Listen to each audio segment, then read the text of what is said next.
ఎవడు దర్శించలేడు. ఉమ్, వెంకటేశ్వర స్వామి యొక్క పిలుపు లేకుండా ఎవడు దర్శించలేడు.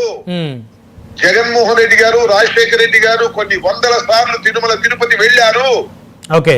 అప్పుడు లేని డిక్లరేషన్ చంద్రబాబు ముఖ్యమంత్రి అవగానే వచ్చిద్దా, బిఆర్ నాయుడు చైర్మన్ అవగానే వచ్చిద్దా? అంటే బిఆర్ నాయుడు గారు వచ్చిన తర్వాత తిరుమల తిరుపతి దేవస్థానం యొక్క ప్రతిష్టత మసకబారింది అంటారా మీరు? మసకబారలా, ప్రతిష్ట మొత్తం జారిపోయింది. మసకబారితే పర్లేదు, మసకబారితే మనం తుడుచుకోవచ్చు. పగిలిపోయింది. మీరున్నప్పుడు బాగుందా సార్? మీ పార్టీ అధికారంలో ఉన్నప్పుడు బాగుందో లేదో కాలం చెప్పింది కదా. ఇంతకు ముందు ఇలాంటి అపచారాలు జరగలేదు కదా. ఇలాంటి అపచారాలు జరిగినాయా?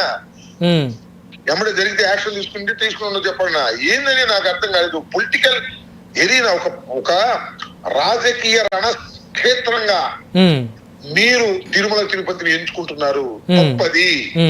తెలుగుదేశం కూటమి ప్రభుత్వం ఒక రాజకీయ రణక్షేత్రంగా పవన్ కళ్యాణ్ గారి సతీమణి గారు అన్నా లెజీనోవా వెళ్ళారు, డిక్లరేషన్ ఇచ్చారు, అర్పించారు. శభాష్, మెచ్చుకుందాం. మెచ్చుకుంటున్నారా? నేను మెచ్చుకుందాం. నేను చెప్తాను వినండి. శభాష్. అయితే